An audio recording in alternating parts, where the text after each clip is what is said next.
Hey, what's going on, people? It's Gunsryer from NextGenTactics.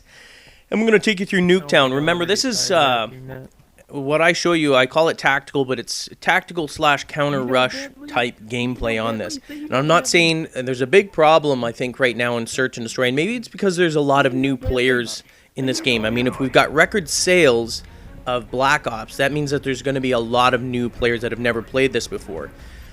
Now, what I show you is not, you never want to sort of spawn camp. That's absolutely useless. People still do it. I come across it and it annoys the crap out of me. You want to be in a position where you're safe, but you're also in a position where you can guard, like on defense here. Take the house. This position here I'm showing you because it's absolutely the safest way to be positioned in order to, and now this Claymore here, as a side note, I would definitely say put the Claymore to the rear, because if someone's rushing, like if you have a spider bite on the other side, they're going to find a way to rush through, and if they flank you, that's where you're sort of highly susceptible. So I would have actually taken that Claymore now and placed it to the rear, facing the rear, and then focusing forward. That way I don't have to worry about anyone coming from behind and knifing me or shooting me in the back. I think I nailed this guy here. Again, I know it was 1v3 or 4 for him, so, I mean, he was camping there because likely he needed to cull the numbers. He was trying to take a safe position so that he could snag 1 or 2 and balance it off. So I don't actually blame him for camping in that spot, especially when you're in a clutch situation anymore, like even a 2-to-1, you want to play very cautious. And as I said before, you're going to see, I'm going to be going through here. That Claymore is not necessarily to kill, but to at least notify me, let me know if someone's actually entered the bomb area. And that way I'll know if they're trying to plant that damn bomb. There you go. So the Claymore goes off. Obviously someone came in there, and if that's one of the bomb sites, there's a good chance, just like that guy probably grabbed the bomb after, that they were planting the bomb. When you're staying in a position like this, you're going to be able to hear at least, I mean, I have Astrowave 40s. I can hear when they're actually planting. I can hear them pressing the buttons in this. I mean, I don't know if they're going to patch it later, but for now, you can absolutely, with a good headset, hear them planting the bomb, which you couldn't do in previous versions. You could hear them defusing when they were doing that, but you couldn't hear them planting, and I can hear them pressing the buttons on the phone every single time. Now, obviously, in this situation, we are sort of outnumbered, I believe. It's Fisher and myself.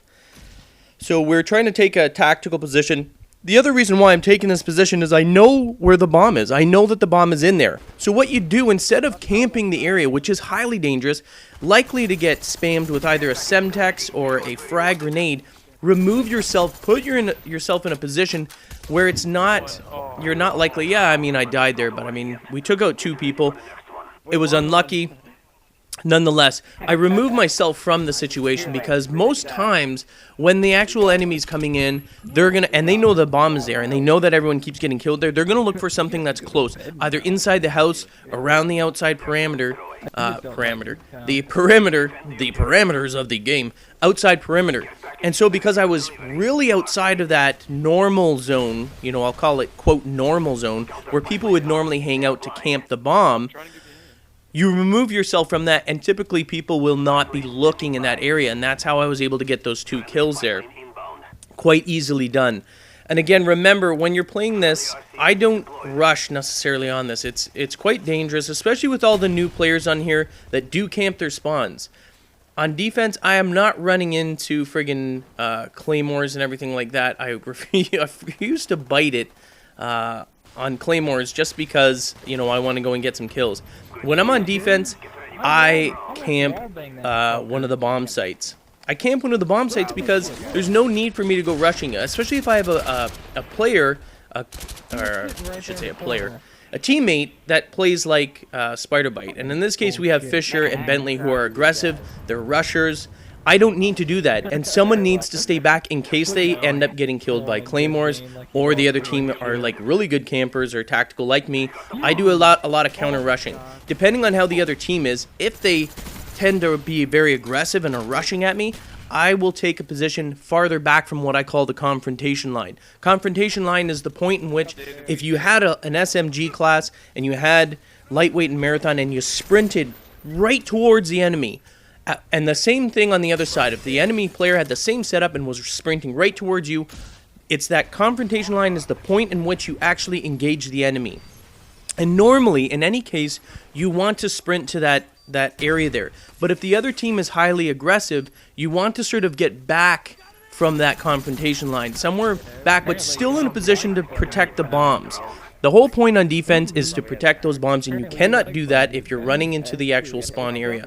I realize that, you know, with rushes you can kill them, but you need to have a teammate that's actually going to protect this, because you run a very, very high risk of getting killed by claymores or spawn campers on the other side when you rush. I'm not saying it's not effective by any means, because Spider Bite, you know, is the king of rushing. But in terms of balancing the team, you need to have someone who's tactical like this. Staying in the house when I'm doing this, and the reason why I placed that Claymore there, again, optimized, you'd want to face it back. But the reason why I stay in the house and sort of watching that, I mean, number one, I always get one or two rushers. There's always going to be a rusher on the other side. So my plan in every single game that I ever play is kill that rusher.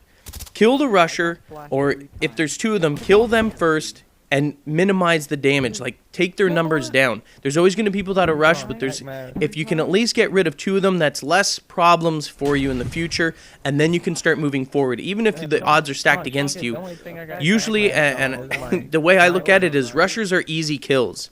They tend to go blazing through. They don't think about friggin' claymores. They're not expecting it, and so you must take a tactical position. And the safest way to do so in Nuketown is in the house. Stay within the house, because it provides you with tremendous advantage in terms of people just randomly chucking grenades or semtex. So you want to sort of take that position. And I don't think this very last one here is kind of a waste for me. My team, again, Fisher and Bentley are very, very highly skilled rush gamers. So here I am driving in this car around like it's fun. Wee, look at me. Meanwhile, they're going and annihilating everyone and just slaughtering them. I don't find anyone. Basically, I just wasted the entire round driving the RC car around, and then they end a round. There you go. Anyway, remember, the style that I'm showing you here on Nuketown is not aggressive. It is sort of counter-rush, and it provides you with maximum safety. On defense, it's about camping the bomb targets, not camping your spawn. You don't do your team any good if you camp the spawn, but it provides you with a tactical position to actually defend the bomb sites. Anyway, I'm Guns for Hire. Peace. Get the latest updates and stay in touch with the NGT community with their all-new Facebook application. Check the description of the video for details.